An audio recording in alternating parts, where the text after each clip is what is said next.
السلام علیکم۔ سورہ بقرہ کی 58ویں آیت قدم بقدم قرآن میں تفسیر کے طور پر پیش ہے، ملاحظہ فرمائیں۔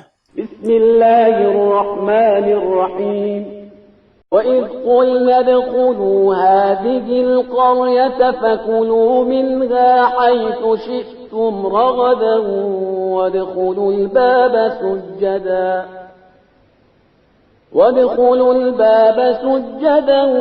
وَقُولُوا حِطَّةٌ نَّغْفِرْ لَكُمْ خَطَايَاكُمْ وَسَنَزِيدُ الْمُحْسِنِينَ۔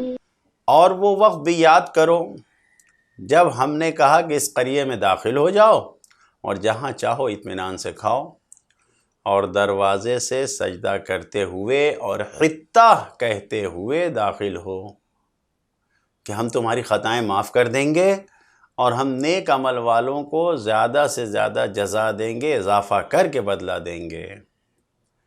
جیسا کہ سورہ مائدہ کی 21ویں آیت میں بیان ہوا ہے، اس واقعے کی تقریباً رہنمائی کی گئی ہے۔ اس آیت میں اس آیت کی روشنی میں یہی سمجھ میں آتا ہے کہ اس قریے سے مراد بیت المقدس ہے۔ 40 سال بیابان میں رہنے کے بعد، 40 سال بیابان میں گزارنے کے بعد اب بنی اسرائیل کو یہ حکم دیا گیا کہ تم بیت المقدس کی سرزمین پر وارد ہو جاؤ، وہاں داخل ہو جاؤ، وہاں چلے جاؤ اور عبادت گاہ میں جاؤ۔ اس مسجد میں داخل ہو رہے ہو تو اس وقت حطہ کہتے ہوئے داخل ہو، حطتن کہتے ہوئے داخل ہو۔ حطہ کا مطلب ہوتا ہے گناہوں کا پاک ہو جانا، جھڑ جانا۔ جیسے پتے درخت سے گرتے ہیں ویسے انسان مطالبہ کر رہا ہے کہ ویسے ہمارے سارے درخت جھڑ جائیں۔ معافی کا مطالبہ ہے، حطہ یعنی خدا مجھے معاف کر دے، ہمیں معاف کر دے۔ اور اسی طریقے سے توبہ اور پشیمانی، ندامت کا اظہار ہے یہ حطہ۔ ایک لفظ حطہ میں یہ سب معنی پوشیدہ پائے جاتے ہیں۔ اطیب البیان میں تفسیر کے موقع پر لکھا ہے کہ اس باب اور اس دروازے سے مراد شہر کا دروازہ نہیں ہے، بلکہ خود بیت المقدس جو مسجد ہے اس کا دروازہ مراد ہے، کہ آج بھی وہاں پر باب الحطہ نام کا دروازہ موجود ہے جہاں سے یہ لوگ داخل ہوئے تھے، باب الحطہ کہا جاتا ہے۔ اور جو سجدن کا لفظ آیا ہے یہاں پر، یہ بھی سجدہ شکر کے معنی میں ہے، یعنی سجدہ شکر ادا کرنا ہے۔ مسجد میں جانے کے بعد شکر کا سجدہ انجام دو، سجدہ کرتے ہوئے یعنی سجدہ پہنچ کے وہاں پر انجام دینا ہے۔ اس آیہ مبارکہ کے جو پیغامات ہیں اس میں سب سے اہم پہلا پیغام یہی ہے کہ لوگوں کو معاشی طور پر ان کے کھانے پینے کا انتظام کرو، ان کی زندگی کا سامان فراہم کرو، پھر انہیں عبادت کی طرف دعوت دو، اللہ کی عبادت کے لیے انہیں آمادہ کرو، حکم دو۔ کلو پہلے آیا ہے، سجدن بعد میں آیا ہے، مقدم ہے سجدن سے، یعنی عبادت سے پہلے کھاؤ پیو۔ یہ پہلے ان کے غذا کا انتظام کیا گیا ہے، پھر عبادت کے لیے کہا گیا ہے۔ دوسرا پیغام یہ ہے کہ مقدس مقامات پر مخصوص احترام سے، مخصوص اہتمام سے انسان کو داخل ہونا چاہیے۔ ادخلو، داخل ہو، سجدن، حطتن، حطہ کہتے ہوئے، سجدہ کرتے ہوئے، یعنی اہتمام کے ساتھ مقدس مقامات پر انسان کو جانا چاہیے۔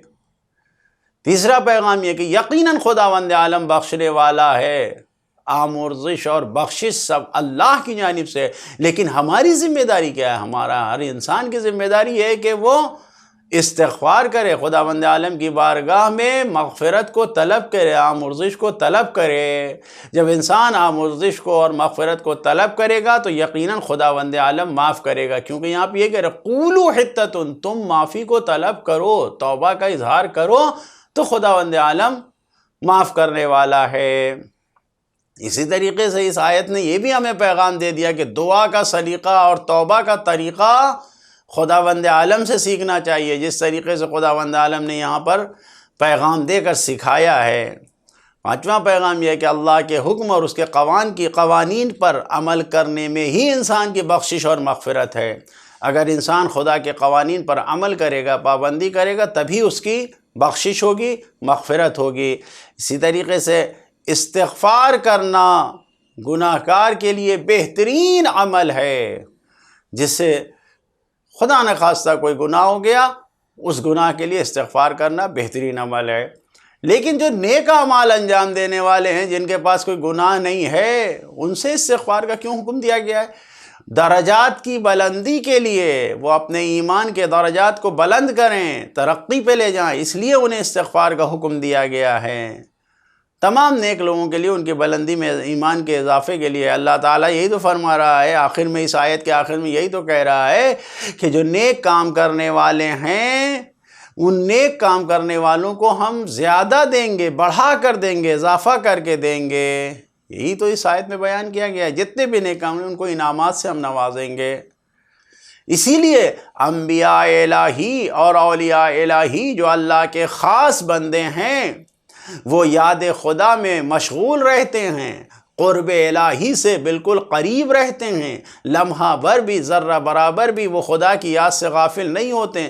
اگر کبھی بھولے سے وہ اپنی دنیا میں بقا کے لیے کسی ضرورت میں مصروف ہو گئے، اور اگر پلک جھپکنے کے اندازے کے مطابق بھی وہ مقام قرب الہی سے دور ہو گئے، تو وہ استغفار کرتے ہیں۔ تو اب وہاں پر خداوند عالم ان کے استغفار کے بدلے میں ان کے درجات کو بلند کر دیتا ہے اور بلند کرتا ہے۔ لہذا ان کا استغفار صرف اس غفلت کے مقابل میں ہے کہ جو کبھی لمحہ برابر بھی اگر ہو گئی، اللہ تعالیٰ ان کے درجات کو اور بلند کر دیتا ہے۔ ہماری زندگی کے لیے عملی پیغام جو ہمارے پاس ہے یہی ہے کہ آج ہماری زندگی میں ہمیں ہر قدم پہ، قدم قدم پر ہمیں ہوشیار رہنا چاہیے۔ شیطان نے گناہوں کا جال بچھا رکھا ہے، ہر طرف گناہ ہونے کا، گناہ کرنے کا امکان پایا جاتا ہے، لہذا ہمیں ہر حال میں استغفار کرنا چاہیے۔ اور اگر توفیق الہی سے ہم سے گناہ نہیں ہو رہا ہے تو الحمدللہ ہم گناہ سے محفوظ رہ رہے ہیں، تو بھی ہمیں استغفار کرنا چاہیے تاکہ ہمارے ایمان کے درجات میں بلندی ہو سکے۔ لہذا آج بھی ہمیں یہ نہیں سوچنا چاہیے کہ یہ استغفار دوسروں کا کام ہے جو اس زمانے میں نبی کے سامنے نعوذ باللہ گناہ کرتے، نہیں۔